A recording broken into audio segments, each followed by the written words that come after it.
Most of us in this area have had the opportunity to either see the stage production or the motion picture of The Sound of Music. It gives me a great deal of pleasure in conjunction with Women's Week to introduce to you this unique, outstanding, and remarkable woman, the real star of The Sound of Music, the Baroness Maria von Trapp.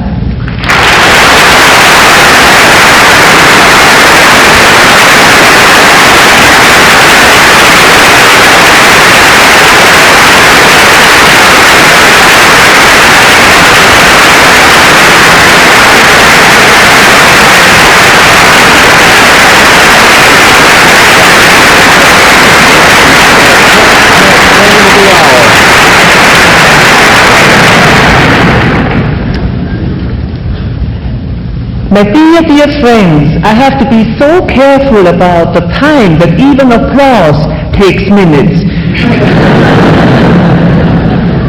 I've just shown on the clock when I have to stop, and I have so much to tell you.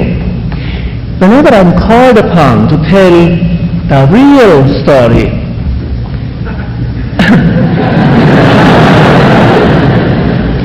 it always strikes me how very much like a fairy tale it really is. And so I'd like to start. Once upon a time. Once upon a time there was a girl who wanted to be a nun. And I tell you, I really wanted to be a nun. I handpicked the hardest, strictest, worstest of all houses I heard about, an ancient abbey in Salzburg about which I had heard through the grapevine that the nuns are sleeping in their coffins. And I was very disappointed when I was shown on the very first evening to my bed. And now, these good nuns spend a whole year in turning a boy first into a girl, and then another year of making a novice out of that. And towards the end of the second year, I was called to see Reverend Mother Abbess. And that was a great shock, because I was the lowest of the low in the house, the last little postulant, and we just didn't see her. And I always had a very bad conscience for very good reasons.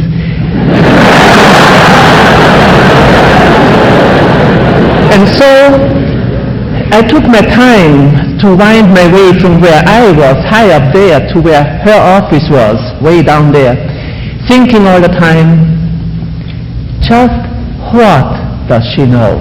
This. And when I was finally there, she said to me, Maria, I want to know how much you have learned in our house. What is the most important thing in life? And I was so happy that this is all she wanted to know.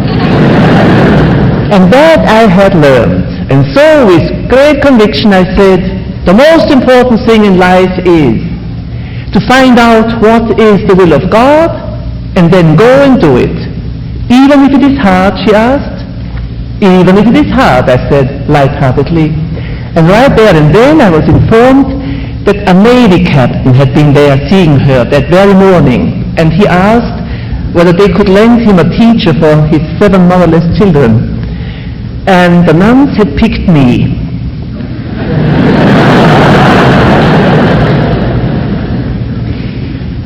I was heartbroken. First of all, I didn't want to go. I wanted to stay. And secondly, I am a girl from the mountains. And the very little I knew about the Navy was from the silent version of the film Mutiny on the Bounty.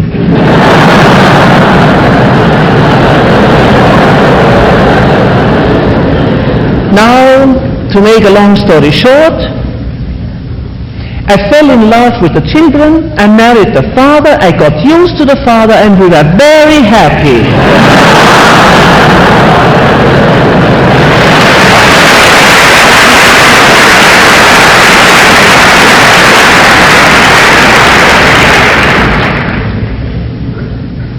My dear young friends, I'm so happy today, and I'm a little bit on a cloud.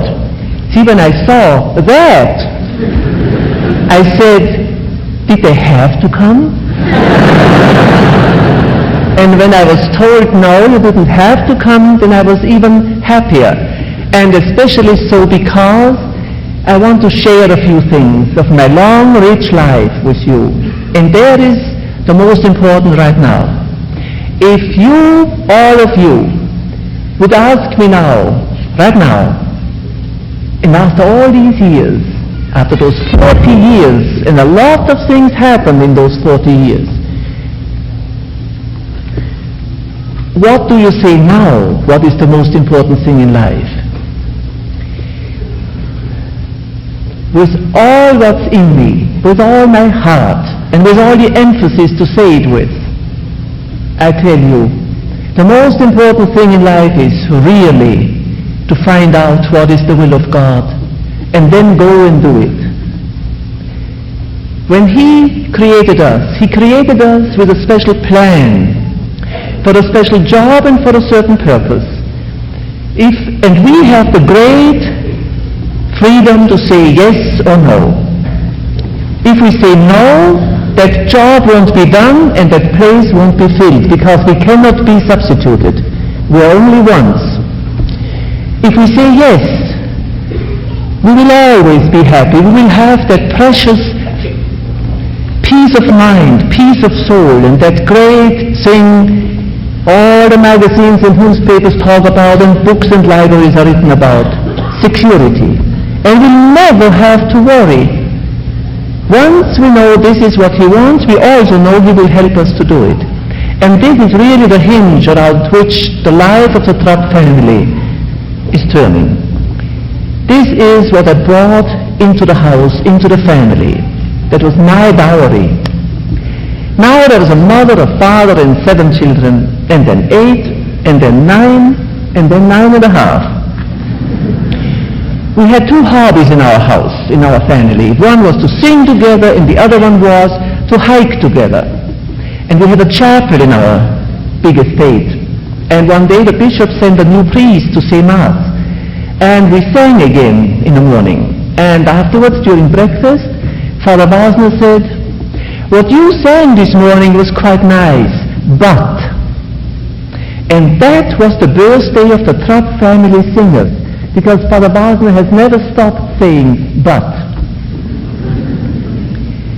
He's a great musician, a genius in music, and he opened up for us now the great world of the a cappella music.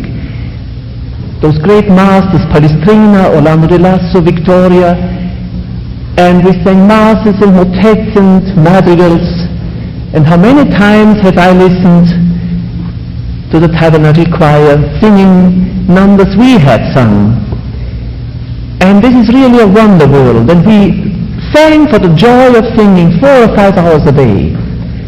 And slowly, without knowing it, we turned from amateurs into professionals under his great guidance. And once Lotte Lehmann, the great opera star, came and she heard us sing in our garden, and she insisted that we take part in a competition of group singing which was taking place in Salzburg during the Salzburg festivals. See, we lived outside of Salzburg in Austria. And finally we did so, and to our great own amazement we made the first prize. And my husband, belonging to the aristocracy and being an imperial naval officer, said, "My family will never be on a stage." This was no prophecy.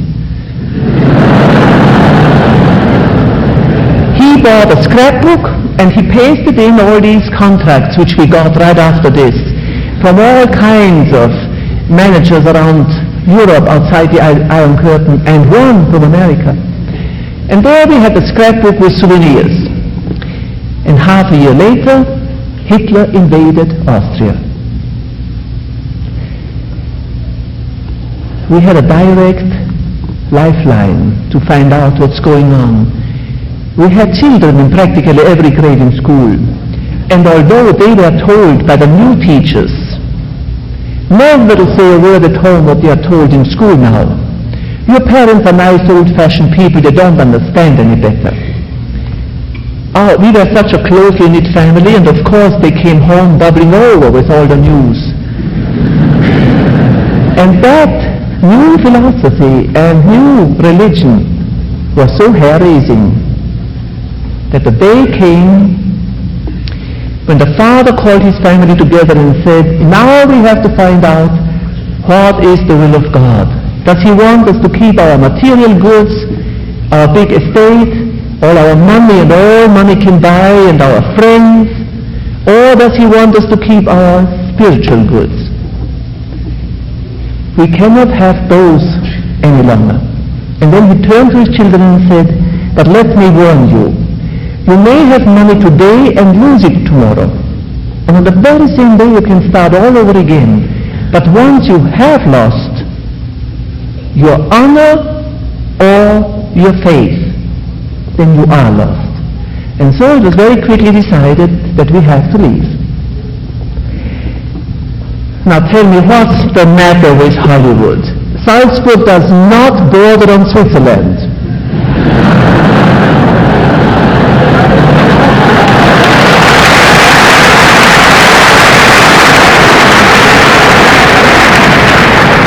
When we found ourselves on the other side of the mountains, the Alps, we were in Italy. You may look it up on the map. We were in that place, in that part of Tyrol, which was given to Italy after the First World War, Südtirol. And now the question was how to keep alive. And the only thing we could do well was singing.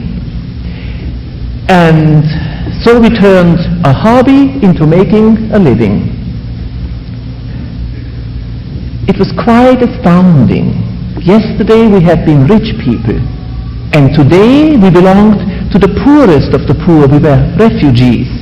A refugee not only has no money, he also has no right. He doesn't belong. He's a displaced person. And I've met so many fellow refugees who used all that extra time a refugee usually has because he's waiting to worry. They worried themselves sick. And we were so busy, we knew we had to do the most now with our singing, and we learned by heart over 200 pieces in that waiting period, and all the time we sang to keep alive. We sang for just anything, for a hot meal, or for staying overnight, or for a birthday party or wedding party, until we became known. And now we clutched to our hearts our most precious possession, the scrapbook. And we sang our way through Europe until we came finally to Oslo in Norway, and there we booked our passage to America on a boat which must have been the first cousin of Noah's Ark. And on that boat it happened that my husband said on the very first day, "Say, has it ever occurred to you that people talk English nowadays in America?" And then he offered a priceless piece of advice. He said, "You can learn English very easily in 24 hours. All you have to do is learn 1/24th every hour." So I started out with a pencil and pad, and whenever I heard somebody on board ship talk English, I approached him and I said the one sentence my husband had told me. He said, "In order to produce an English-sounding WH, that is a sound we don't have in the German language, I have to blow myself up." So I did. I went over and I pointed at something and said, "What is this?" The people were all very nice and they told me many, many words, until a young doctor came and said he had watched me, and I'll never learn English that way, he said. I have to learn phrases, not words. For instance, if somebody is very nervous and you want to calm him down, just say. Or if someone is in the room and you want him to leave quickly, just say. And soon after we started on our first American concert tour, I practiced what I had learned. we gave a concert outside of Chicago in a small college which was conducted by sisters. And the tiny Reverend Mother was running up and down backstage, and she looked so nervous. And I remembered. So I went over and I looked down on her lovingly and said, "Reverend Mother, please keep your shirt on."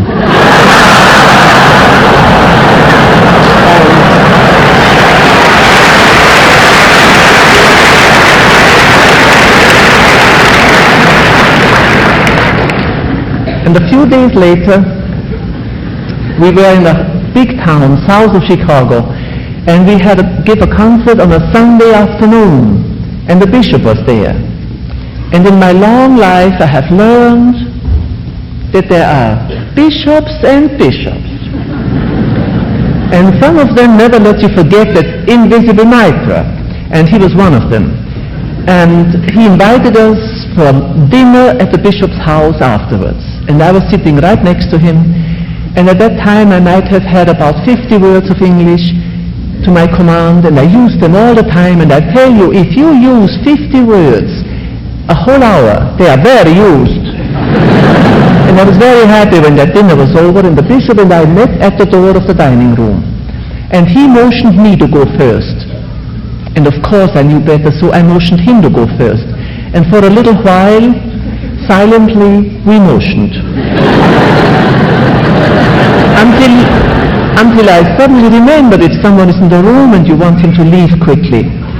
And here was now that bishop, very tall, 6'6", very thin, with that mitra.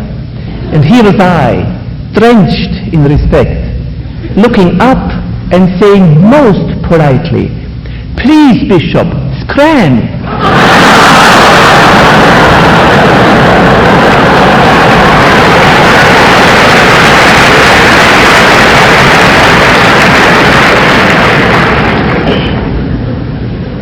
This is just to give you a little idea about the difficulties of a new beginning in a new country, on a new continent, with a new language.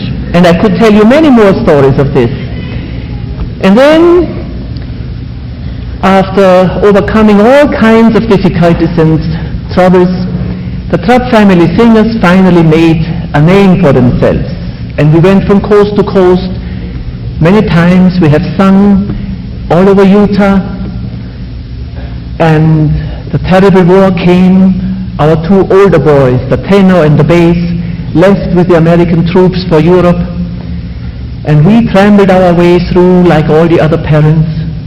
And then the war was over, and the boys came back. And we had saved a little money, and we had a little meeting in the family. Do we have to go into a department store now? Walking in looking like this and coming out looking like you, because we still hadn't any civilian clothes yet.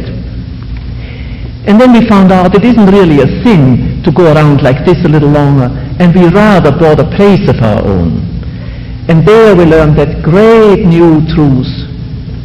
Home is not only one point on this globe, and after you lose it, you have to be homeless for the rest of your days. Home is where you belong. And there we belonged again. And meanwhile we picked up British English by reading books, American English by just living here, and now another branch, and that is real estate English. And we found out that there are houses in excellent condition and they are too expensive. And houses in very good condition were still too expensive for us.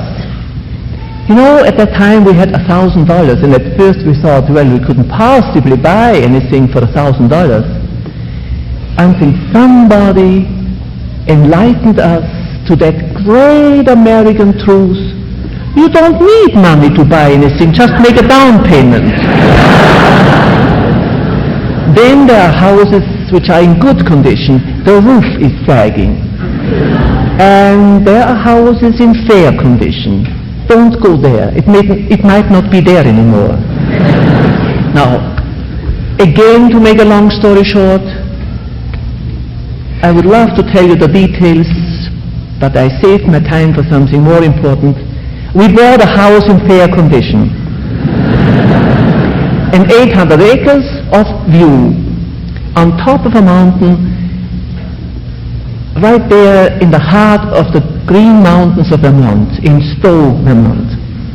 And now when the house had fallen in, really, and we had to build a new house, and we didn't know how, I could easily issue a booklet on how not to build a house.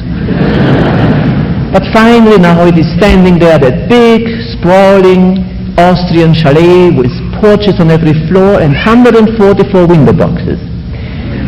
And when the family was scattering, when they were marrying off and the house got emptier and emptier, we turned it into a lodge. And now it is the Trapp family lodge in Stowe, Vermont. And in the summer and in the winter, I'm running the Trapp family lodge. And in the fall, I'm going out lecturing. And very soon I'll tell you why.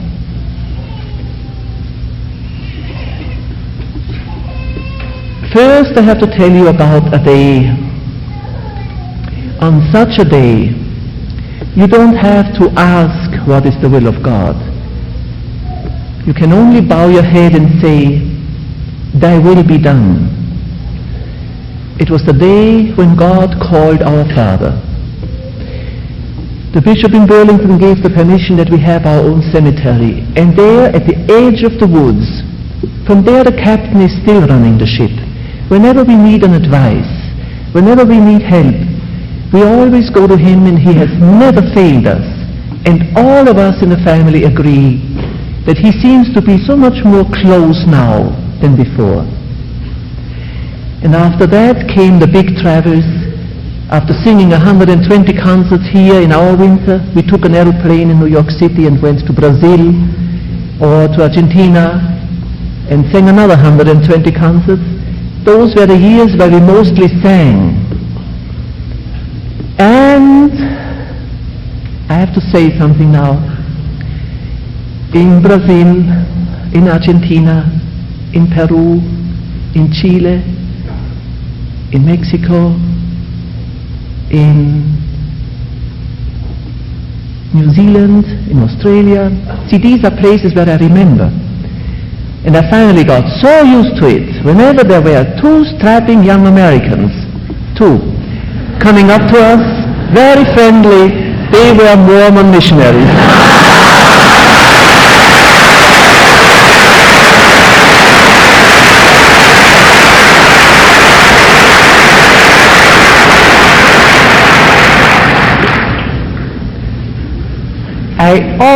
I always admired the Mormon Church for this, in a way, most natural thing to do, to give 2 years of your life, a preconceived Peace Corps plan, long before there was a Peace Corps,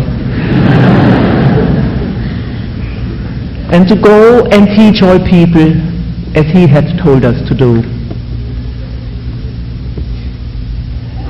And then came a year, and it was 1950, when we were called back to Europe. When we had left in 1938, our closest friends and relatives, when they heard what we were going to do, they were outraged.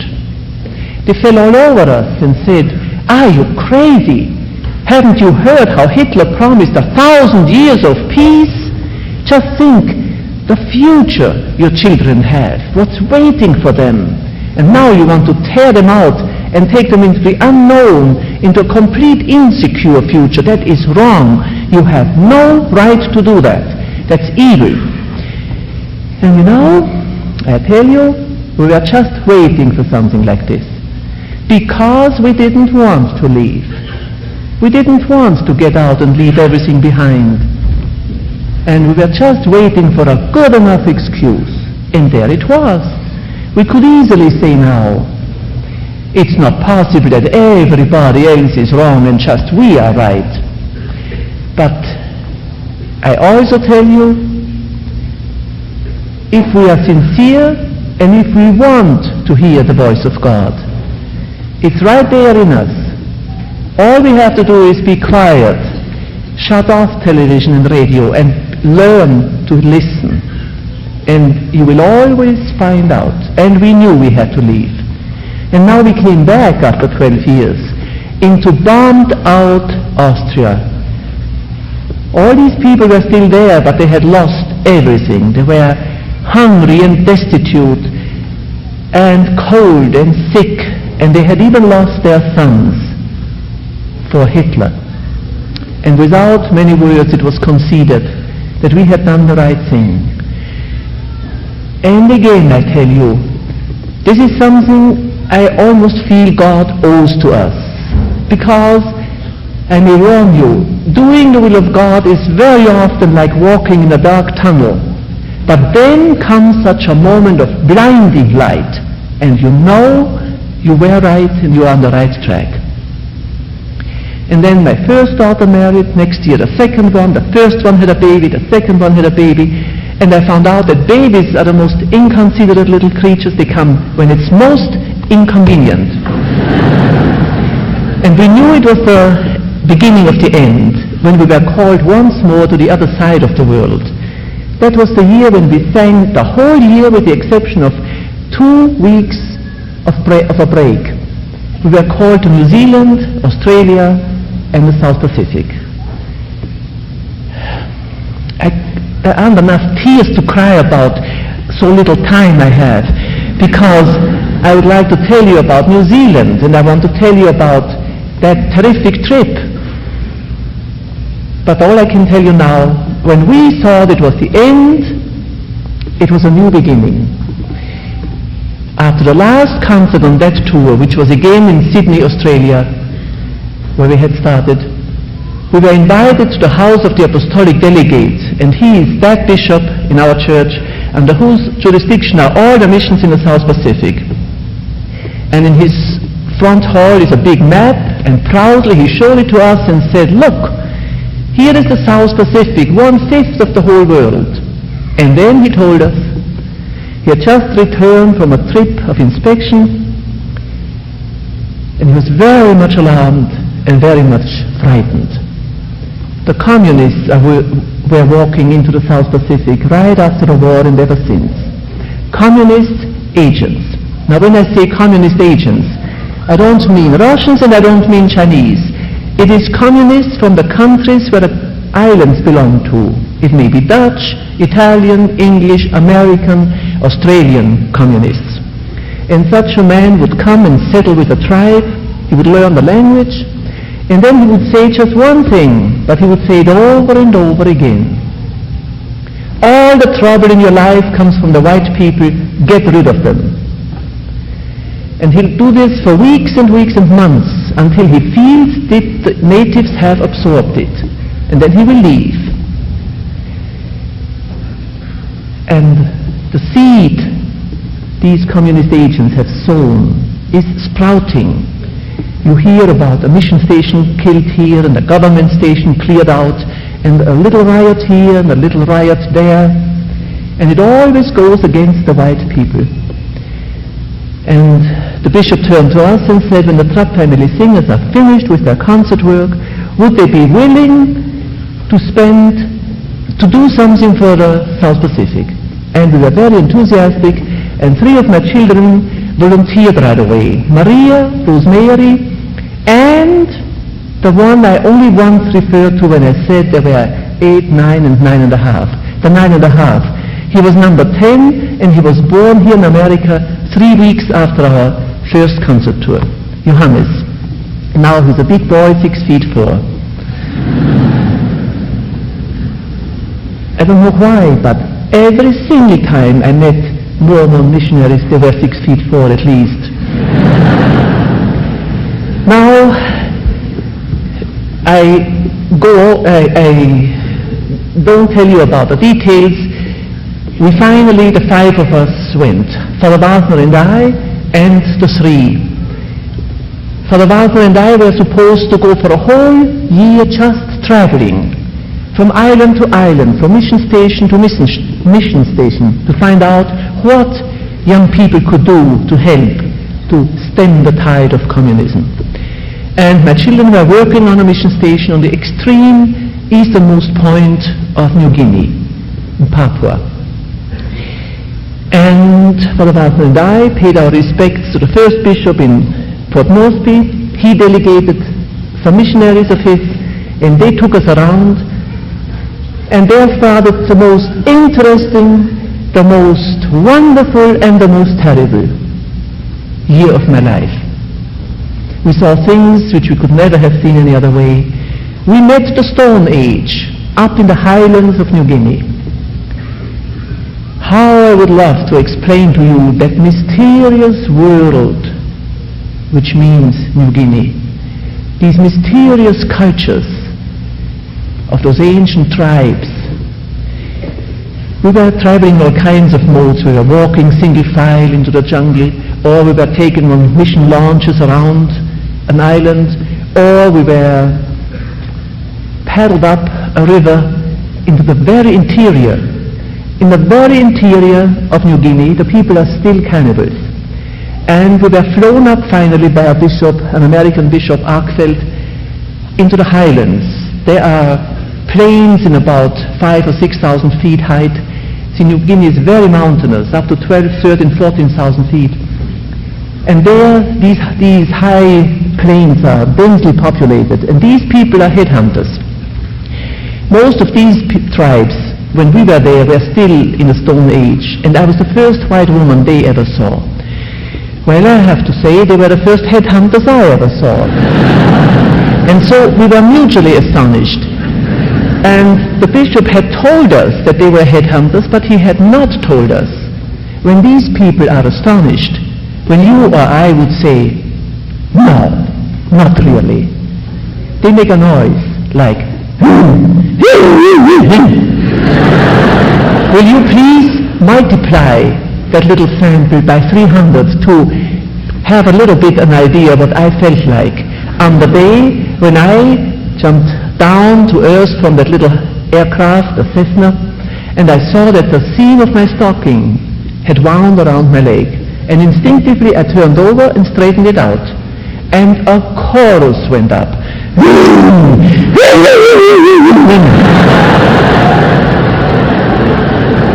And I was really frightened. I thought, headhunters, this is it.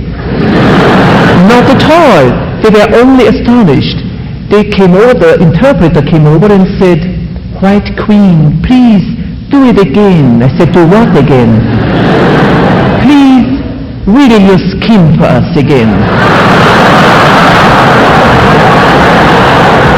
Now, a few days later, I was still in the territory of Bishop Axfeld, and we just had breakfast with him when a messenger came running in, breathless, telling him, high up on the Sepik River, one village had eaten another village. And now the missionaries got together with the government, and they fixed up a little expedition. They wanted to round up these natives and tell them, nowadays we don't do that anymore. And we were just plain lucky to be able to come along. Now we were paddled up the Sepik River for 5 endless long days. If I tell you now, if I say so, we were paddled up in native canoes by natives, it sounds just like a weekend entertainment. And I tell you, it was not. The natives in that region are very, very short, under 4 feet, and they're very, very thin.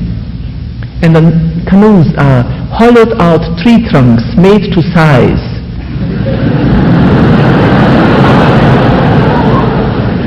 And finally we were there, and of course the men were gone, they were hiding in the jungle, they had to be rounded up. And I was alone with the women. The chief, the victorious chief, had 25 wives, and one is number 1, the first lady. And when I was absolutely sure that no white person hears me, I said to her, how does it taste? And she said, it is the best of the best of the best. And so I asked her which were the best parts. And for your information, the palms of the hands, this part of the arm, the cheeks, and the calves.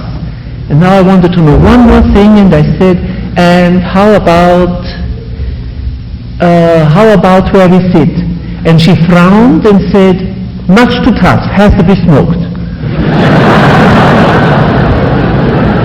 And This is not made up, this is a true New Guinea dialogue. And I mentioned this to you, I could go on and on and on, telling you anecdotes from this unforgettable year. But I just picked these two.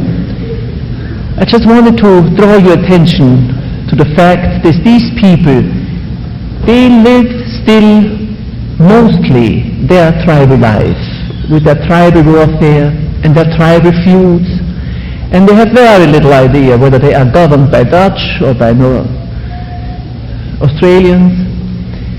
And now we really have to listen and think. When one day Sukarno came and made a big howl and said it was unbearable that half of New Guinea was governed by Dutch and Indonesia has to have New Guinea, and without much ado he was really given it. It was taken away from the Dutch and it was given to Sukarno, and we know now that he is a dyed-in-the-wool communist. And as we traveled, we had plenty of chance to watch once in a while such communists at work. And now, having met so many missionaries of my own church, of all churches, of your church, just imagine, when I say now, I really think the communists are the best ones. I admire the communists for how they do what they do. They are so devoted, so dedicated, so single-minded. Our Lord said, watch the children of the world. They are so much more clever than the children of light. And that I understood for the first time when I watched them. And one day it had to happen. I stopped short, I was walking in the jungle, and I stopped short and said to myself, now, what's the matter with us? 2,000 years ago, our leader said to us, go and teach all people. He must have meant world Christianity. 47 years ago, which is nothing in the history of mankind.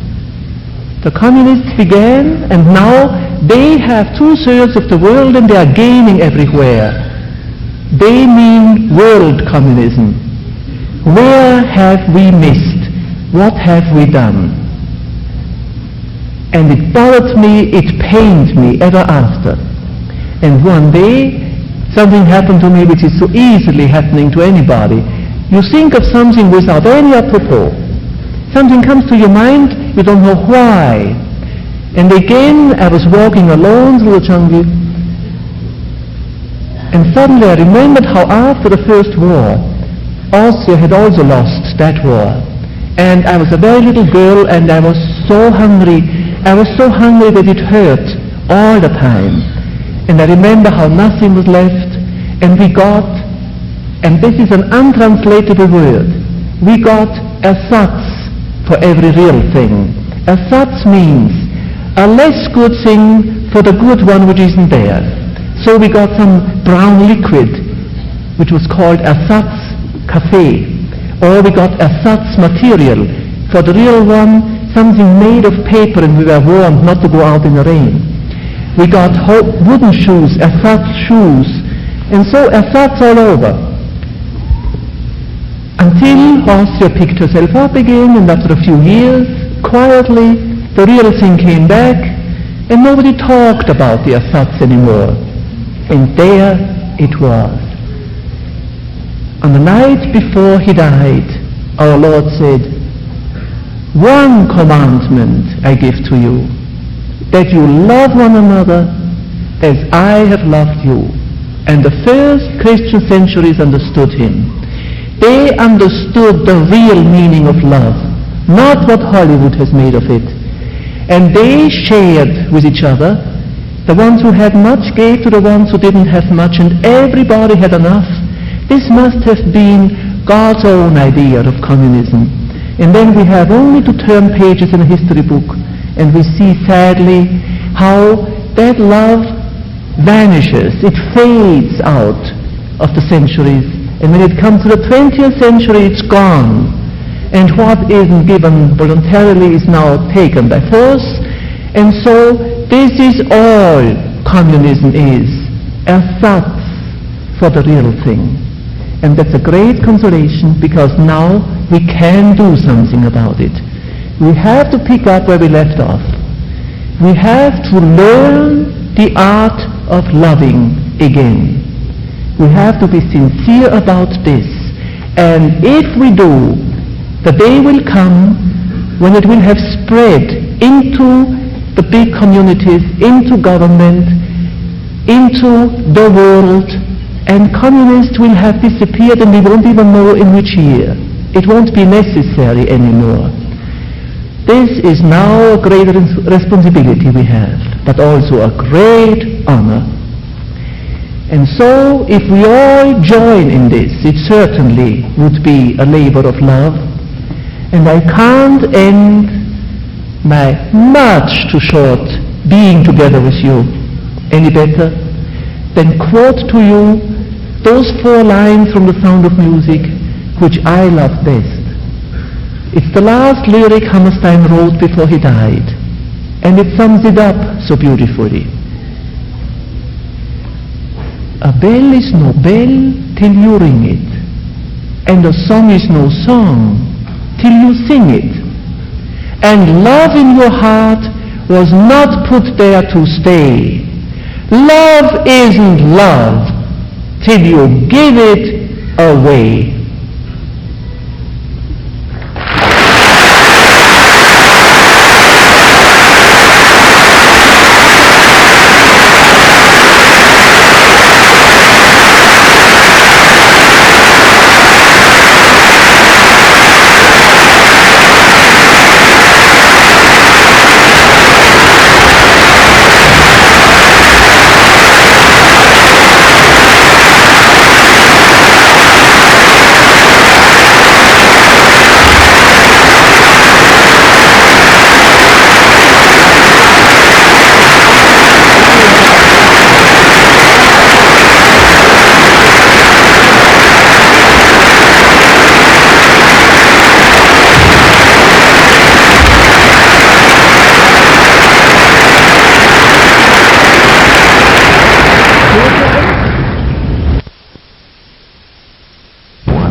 This is, somebody else wants to make an announcement. I just want to say, now I know what it means. My heart is going out to you. It can almost hurt. It's another way of loving. I love you, and may God bless you all.